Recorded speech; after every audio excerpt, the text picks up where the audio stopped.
할렐루야.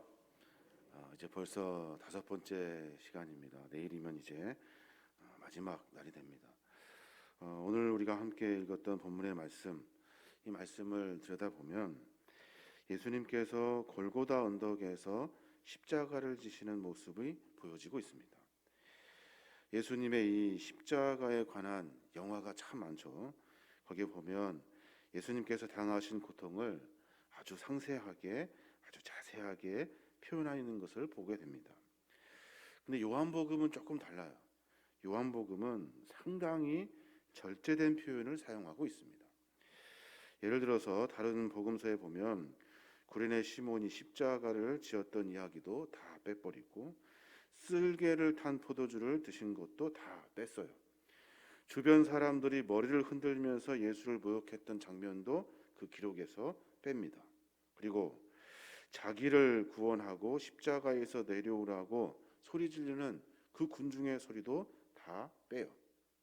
그리고 오로지 예수님의 그 십자가의 상황을 아주 간결하게 표현해내고 있는 겁니다. 십자가의 시간도, 그 안에 있는 대화도, 그 상황도, 요한복음에 나와 있는 요한의 저자는 그걸 다 빼고 오로지 예수님의 십자가만을 강조하려고 간결하게 기록해냅니다. 요한복음을 읽으면서 요한의 숨겨진 메시지를 찾는 것이 요한복음의 참 묘미입니다. 요한복음에 그 많던 그 역설, 겉으로는 모순 같은데 중요한 진리의 이야기들, 중의적인 표현, 한 문장으로 2가지 이상의 뜻을 해석해낼 수 있는 중의적 표현도 다 요한복음이 사용되어지고 있는 표현이에요. 예수님께서 성경 말씀을 다 이루시고 죽으시는 것이 전부로 십자가의 사건을 아주 간결하게 기록해냅니다. 30절에 보면 예수께서 신포도주를 받으신 후에 이르시되 다 이루었다 하시고 머리를 숙이니 영혼이 떠나 가시니라. 아주 간결하게 표현해내고 있어요. 처음부터 십자가를 향해서 막 어마어마한 힘으로 정신없이 달려오다가 정작 예수님의 십자가의 죽음 앞에서는 모든 것을 다 절제하고 힘을 다 빼버리고 오로지 십자가에서 죽으신 예수만을 강조하고 있는 거예요. 다른 사복음서 마태, 마가, 누가복음을 들여다보면 예수님의 십자가상의 사건을 아주 매우 자세히 기록해 놓고 있습니다.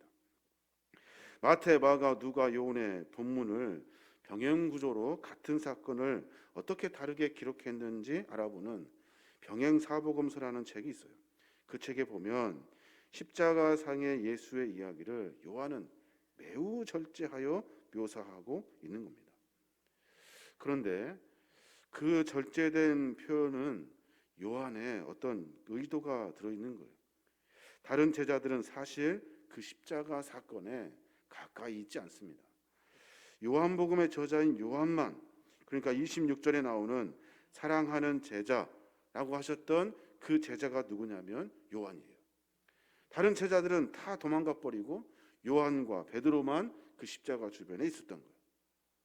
어느 누구보다 십자가의 사건을 매우 직접적으로 목격했던 사람이 요한이에요. 그런데 그 모든 것들을 다 빼버리고 십자가만이 드러날 수 있도록 한 거예요. 요한은 예수님께서 당하신 고통을 감정적인 느낌으로 표현하지 않습니다. 구약에서 예언한 십자가의 사건, 구원하시고자 하신 하나님의 계획의 사건의 예언의 말씀을 성취되는 쪽으로 표현하고 있어요. 우리가 잘 아는 이사야 53장 2절부터 보면 그는 주 앞에서 자라나기를 연한 순 같고 마른 땅에서 나온 뿌리 같아서 고운 모양도 없고 풍채도 없은즉 우리가 보기에 흠모할 만한 아름다운 것이 없도다. 그는 멸시를 받아서 사람들에게 버림을 받았으며 간고를 많이 겪었으며 질고를 아는 자라. 마치 사람들이 그에게서 얼굴을 가리는 것 같이 멸시를 당하였고 우리도 그를 귀히 여기지 아니하였도다. 그는 실로 우리의 질고를 지고 우리의 슬픔을 당하였거든 우리는 생각하기를 그는 징벌을 받아 하나님께 맞으며 고난을 당한다 하였노라. 그가 찔림은 우리의 허물 때문이요 그가 상함은 우리의 죄악 때문이라. 그가 징계를 받음으로 우리는 평화를 누리고 그가 채찍에 맞음으로 우리는 나음을 받았도다. 우리는 다 양 같아서 그릇 행하여 각기 제 길로 갔거늘 여호와께서는 우리 모두의 죄를 그에게 담당시키셨도다. 요한은 이 예수님의 십자가의 사건을 기억해내면서 이사야 53장에 있는 말씀이 그대로 성취되고 있다는 것을 보여주고 있는 거예요. 그러니까 예수님께서 이 땅에 왕으로 오셔서 수치와 멸시를 당하시고 구약의 예언의 말씀대로 그대로 모든 것이 이루어지게 한 거예요. 빌라도의 명령에 따라서 예수님의 명패, 십자가의 명패를 기록해냅니다. 그 광경을 보면 그는 유대인의 왕이고 그는 우리의 구원자라는 사실을 확실히 알 수가 있어요. 대제사장들이 문구를 고치라고 요구합니다. 자칭이라는 말을 쓰세요. 스스로 유대인의 왕이라고 주장했던 사람으로 바꿔주세요. 그랬더니 빌라도가 하는 말이 내가 쓸 것을 썼다는 거예요. 이 말은 하나님께서 그의 심령과 삶 가운데 깊이 개입하셔서 그가 누구인지를, 십자가에 달려 돌아가신 그분이 누구인지를 이방인의 사람들을 통해서 드러나게 하신 거예요. 언어도 히브리어, 로마어, 헬라어로 다 기록하여서 모든 사람들이 그 명패를 읽고 유대인의 왕이라고 고백할 수 있도록 한 거예요. 처음부터 끝까지 모든 것이 예언된 대로, 하나님이 약속하신 대로 모든 것이 다 이루어지고 있는 거예요. 우리 신앙의 삶의 모습 가운데 늘 우리는 그런 마음들이 있습니다. 아무것도 이루어진 것이 없는데 모든 것이 다 이루어지는 순간, 아무것도 아닌 것 같은데 최고의 것으로 하나님께서 만들어주시는 사건들, 우리가 생각하기에 정말로 보잘것없고 아무것도 아닌 것 같은데 하나님은 그들을 통해서 일하시는 역사를 우리가 보게 되는 겁니다. 이게 바로 하나님의 계획이라는 거예요. 우리가 어떻게 판단하고 생각하고 우리가 어떻게 뭘 안다고 해서 이야기할 수가 있습니까? 하나님의 계획과 섭리는 전혀 다르게 돌아가는 거예요. 이 세상에서 가장 처참하고 가장 수치스럽고 사형제도 중에 가장 어려운 십자가의 형틀 앞에 그가 유대인의 왕이고 우리 모두의 왕이고 메시아로 오신 예수 그리스도라고 모두가 이름을 부르며 그분이 온 인류를 구원하실 예수 그리스도 하나님의 아들이라는 사실을 모든 사람들이 알게 한 거예요. 우리의 삶의 여정 가운데 분명히 우리의 생각이 우리를 앞서게 할 때가 있어요. 그때마다 우리는 한 걸음 물러나는 연습을 해야 돼요. 하나님의 뜻이 무엇인지를 늘 묻고 하나님의 섭리 안에 살 수 있도록 몸부림치는 신앙의 여정이 있어야 하는 거예요. 내 생각보다는 하나님의 뜻을, 내 마음에 있는 욕심보다는 하나님이 이루고자 하시는 그 계획 앞에 승복할 수 있어야 하는 거예요. 매번 듣는 이야기고 막연한 이야기고 실천할 수 없는 이야기 같지만 하나님의 섭리는 모든 사람들이 아니라는 곳에 분명히 이루어지는 그 역사가 우리의 삶 가운데 펼쳐지고 있는 거예요. 요한은 지금 그 이야기를 하고 싶은 거예요. 또 하나 요한이 기록한 이야기 중에 십자가 좌우편에 두 개의 십자가가 세워졌다고 기록하고 있습니다. 두 개의 십자가, 이들이 지어낼 사람은 강도고 행악자라고 성경은 증언하고 있어요. 우리는 이 두 사람 중에 한 명, 그러니까 한쪽에 있는 강도는 좀 괜찮아서 구원을 받았고 다른 한편의 강도는 회개하지 않아서 예수님에게 이렇게 멸시를 당하였다, 죽음을 맞이할 수 있을 수밖에 없었다라고 이렇게 생각을 하게 됩니다. 그런데 성경은 분명하게 기록해 놓고 있어요. 그 둘은 행악자예요. 그 둘은 악한 자예요. 마태복음 27장 43절에 보면 그의 말이 나는 하나님의 아들이라 하였더라 하며 함께 십자가에 못 박힌 강도들도 이와 같이 욕하더라 라고 말해요. 두 강도 모두가 다 예수님을 향해 심하게 욕을 했어요. 그런데 왜 한쪽 강도가 구원을 받았습니까? 이것은 철저하게 하나님의 은혜예요. 그가 하나님을 깨닫고 하나님의 은혜로 말미암아 하나님의 거룩한 나라에 들어갈 수 있었던 거예요. 이 십자가의 광경을 보면서 우리가 무슨 생각을 해봐야 되냐면, 우리는 의인이 없어요. 다 죄인이에요. 우리는 다 행악자예요. 다 강도예요.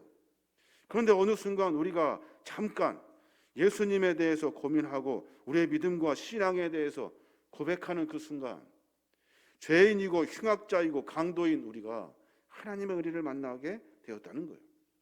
또 하나님의 은혜는 어떤 구원의 행위로 이루어지는 것이 아니라, 내가 뭘 했다고 해서 이루어지는 것이 아니라 전적으로 하나님의 은혜인 거예요. 그러니까 그 하나님의 은혜는 우리의 삶에 우리가 판단하기에 너는 될 거야, 너는 구원받았어, 너는 하나님의 사람이야 라고 하는 말, 모든 기준이 다 무너져 버리고 마는 거예요. 내가 구원을 받았는지, 네가 구원을 받았는지 아무도 몰라요. 내가 무슨 일을 한 걸 가지고 내가 구원받았다고 생각하는 것 자체가 틀린 거예요. 그러니까 하나님 앞에 순복할 수밖에 없는 거예요. 하나님, 나에게 은혜를 베풀어 주십시오라고 기도하는 것이 우리의 기도밖에 되는 것이 없는 거예요. 내가 구원받았는지 잘 모르겠어요. 하나님의 은혜가 필요합니다라는 고백이 우리 안에 있어야 하는 거예요. 두 강도 흉악한 놈들입니다. 그런데 하나님이 한쪽에 은혜를 베풀어 주셨어요. 하나님의 전적인 섭리에 의해서 하나님의 사건이 벌어지게 되는 거예요. 사랑하는 여러분, 예수님께서 십자가에 지셨습니다. 십자가의 사건은 우리로 하여금 동정을 유발하려고 하는 사건이 아니에요. 십자가의 사건은 우리로 하여금 어떤 처참한 광경을 우리가 겪지 아니하도록 피할 수 있는 어떤 예비적인 사건이 아니에요. 십자가의 사건은 우리에게 아무런 것도 요구하지 아니하시고 예수님께서 우리를 위해 철저하게 죽으신 하나님의 사랑이 드러나는 사건이 되는 거예요. 십자가를 통해서 죄 없는 어린 양의 그 피 흘려 모든 믿는 자들의 제물이 되어 주셨고, 십자가의 사건을 통해서 한 강도가 구원하였던 하나님의 그 은혜가 드러나는 사건이고, 십자가의 사건은 우리로 하여금 우리가 구원받을 수 있도록 하나님의 은혜의 자리에 설 수 있도록 우리에게 알게 하시고 깨닫게 하시는 하나님의 그 은혜가 드러나는 사건이 십자가예요. 그러니까 십자가를 고민하면 고민할수록 하나님의 사랑이 깨닫게 되어지게 되고, 십자가의 사건을 통해서 내 삶 가운데 깊이 개입하셔서 나와 함께 하시는 하나님의 그 은혜를 발견하게 되는 거예요. 스바이처 박사가 쓴 글 중에 그런 글이 생각이 납니다. 십자가의 죽음이 하다 안 돼서 할 수 있는 하나님의 방법이 아니라, 십자가의 죽음은 하나님의 철저한 계획 속에서 사랑을 이루시려고 하시는 하나님의 지독한 사랑의 표현이다 라고 이야기하고 있어요. 그러니까 십자가의 사건은 하다 안 돼서 하나님이 그래 너라도 가서 내려가서 그 일을 하여라 한 것이 아니라, 하나님의 그 처음부터 계속되고 반복되는 끝없는 사랑, 우리를 향한 끝없는 사랑의 결과로 십자가의 사건으로 그 일을 완성하신 거예요. 십자가를 생각하면 하나님이 나에게 베푸신 은혜, 십자가를 생각하면 하나님 나에게 이루고자 하시는 하나님의 거룩한 뜻, 내 삶에 깊이 개입하셔서 내 삶에 은혜를 베풀어 주시는 그 하나님의 그 감격의 사랑을 우리가 맛보게 되는 거예요. 우리가 하나님의 사랑의 계획 속에 있다는 것, 이것을 절대로 잊어서는 안 돼요. 이 하나님의 사랑을 알고 깨달은 자들은 우리의 삶의 모습을 점검하게 되고, 내 삶에 하나님이 원하시는 뜻에 합당한 삶으로 내가 한 걸음 내디딜 수 있는 거예요. 내가 할 수 있는 것 가지고 하나님의 사랑을 만나려고 한다면 절대로 그 사랑을 만날 수 없어요. 여러분이 하는 것에는 한계가 있고, 하나님은 여러분이 하시는 것에 만족하시지 않으셔요. 하나님은 우리에게 값없이 은혜를 베풀어 주시는 분이셔요. 그 사랑만 깨달으면 되는 거예요.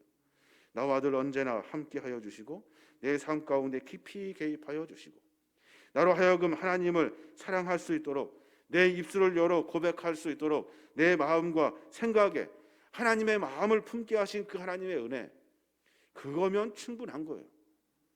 진실 어린 사랑을 만났을 때, 진실 어린 그 사랑의 고백을 서로 나누었을 때, 그때 우리는 주님이 지었던 십자가의 그 고난에 한 발짝 더 다가갈 수 있게 되는 거예요. 그래서 복음은 많은 사람들에게 하나님의 사랑을 전하는 거예요. 내가 만났던 사랑, 내가 누렸던 그 사랑을 많은 사람들에게 전해주는 것이 복음이에요.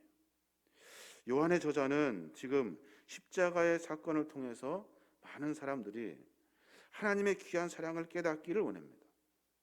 십자가가 얼만큼 어렵고 흉악한 일들인지 모두가 다 알고 있었거든요. 그거를 자세히 이야기하는 것보다 하나님이 우리를 위해 이 땅 가운데 하나님의 사랑을 보여주시기 위해 주님은 우리의 삶의 여정 가운데 그 사랑을 보여주시고 십자가의 사명을 감당하셨다는 이야기를 짧고 간결하게 기록해 낸 거예요. 그래서 예수님께서 신 포도주를 받으신 후에 이르시되 다 이루었다 하시고 고개를 숙이시니 영원히 떠나 가시니라. 예수님의 모든 사역을 마무리하는 광경을 요한은 분명히 기록해내고 있는 거예요. 사랑하는 여러분, 아무것도 아닌 우리가 하나님의 은혜와 사랑을 받았어요. 아무것도 아닌 우리가 하나님께서 우리를 사랑하여 주셔서 선택해 주셨어요. 하나님이 나를 선택하지 않았다면 우리는 세상에 살았겠죠. 구원도 은혜도 사랑도 모르고 세상에 살았겠죠. 그런데 하나님께서 우리에게 찾아와 주셔서 나로 하여금 하나님을 만나게 하신 거예요. 이것보다 감격스러운 은혜는 없어요. 우리는 다른 강도와 같이 모두가 다 행악자예요. 우리 안에 의인은 한 명도 없어요. 모든 사람들이 다 죄인이에요. 그런데 하나님이 우리를 찾아와 주시고 선택해 주셨어요. 내가 다른 사람보다 의인이어서 착해서 선한 일을 하여서가 아니에요. 하나님이 나에게 찾아와 주셨다고요. 아무것도 아닌 나에게 찾아와 주셔서 하나님의 사랑을 보여주셨다고요. 그 사랑을 알고 깨달아 내가 주님을 고백하게 되는 거예요. 우리의 삶의 모습을 점검해 봤으면 좋겠습니다. 여러분이 하는 일 가지고 하나님이 만족하시지 않아요. 여러분이 뭘 했다고 해서 하나님이 기뻐하지 않으셔요. 하나님 보시기에는 하나님을 고백할 수 있는 사람, 하나님 내가 주님의 사랑을 압니다. 나처럼 형편없는 나에게 찾아오신 주님의 사랑을 내가 압니다. 이 짧고 간결한 고백이 하나님을 기뻐하게 하시는 거예요. 그 고백은 나로 하여금 주의 사명 앞에 세워줍니다. 주의 사역을 감당하게 합니다. 주님이 하시는 일을 쫓아 삶의 길 가운데 하나님이 원하시는 일을 이루며 전진하는 거예요. 이게 바로 신앙인의 삶의 모습입니다. 우리의 삶의 모습을 점검해 봤으면 좋겠습니다. 분주하죠. 바쁘고 여러 가지 일들로 많은 생각들로 우리의 삶을 그 모든 생각이 지배하고 삽니다. 바꾸어서 나에게 찾아와 주시고 내 삶을 깊이 개입하여 주시고 아무것도 아닌 나에게 찾아와 주신 하나님의 사랑이 내 삶을 지배해야 되는 거예요. 그래야 하나님이 원하시는 삶을 살게 되는 겁니다. 다시 한번 십자가의 사랑을 다시 깊이 생각해 봤으면 좋겠습니다. 십자가는 우리로 하여금 동정을 유발하는 사건이 아니에요. 십자가의 사건은 하나님이 나에게 값없이 아무것도 아닌 나에게 그 큰 사랑을 보여주신 하나님의 사랑의 표현이에요. 우리가 늘 예수님과 함께 동행하려고 몸부림치는 신앙의 삶, 어렵고 힘들지만 주 안에 거하려고 하는 신앙의 삶, 내가 주님의 사명과 뜻 안에 서려고 몸부림치는 일들, 주님과 나의 관계 속에서 내가 주님에게 보여줄 수 있는 그 작은 모습들이 십자가의 사랑을 보여주신 하나님의 사랑에 대한 보답이라면 우리가 무엇을 못할 것이 있겠습니까? 이게 바로 하나님의 사랑이라는 거예요. 우리의 삶 가운데 다시 한번 주님의 사랑을 깊이 깨닫고 내 삶을 점검해 보시길 바랍니다. 내 삶을 바꿔내야 돼요. 나를 사랑하신 하나님의 사랑, 그 사랑 알고 깨달아 내가 다시 주님을 사랑한다고 고백해야 돼요. 내 삶을 점검하고 또 점검하여 나를 사랑하신 하나님이 원하시는 삶으로 바꾸어 살아야 하는 거예요. 그때 우리는 하나님의 은혜를 누리게 되고 하나님의 기쁨을 다시 찾게 되는 겁니다. 저와 여러분이 그런 삶의 시작으로 말미암아 십자가의 사랑을 깊이 깨닫고 하나님의 거룩한 백성으로 한 걸음 한 걸음 전진하시는 저와 여러분이 되시길 주님의 이름으로 축원합니다.